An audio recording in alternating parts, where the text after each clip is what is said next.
तू बेटा? तू जे इथे काय करतोय ते बघून असं वाटतंय की तुझी देवावर खूप श्रद्धा आहे. तू कोणाच्या तरी भल्यासाठी देवाच्या दरबारी आलायस. देव तुझी इच्छा पूर्ण करेल.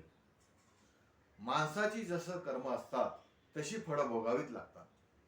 जो चांगलं करतो त्याच्या नशिबी चांगलं येतं, आणि जो वाईट करतो त्याच्या नशिबी वाईटच येणार. पण कधी कधी आपण स्वतःहून कोणाचं वाईट केलेलं नसताना सुद्धा त्याने केलेल्या पापाची शिक्षा आपल्याला भोगावी लागते. कदाचित ते मागच्या जन्माचं पाप असू शकतं, म्हणून आपण ते भोगतोय या जन्मी.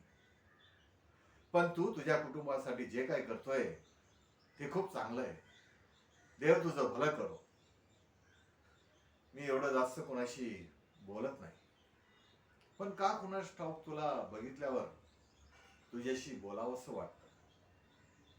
मला इथे सगळेजण बाबा म्हणतात. तूही मला बाबा म्हणू शकतो.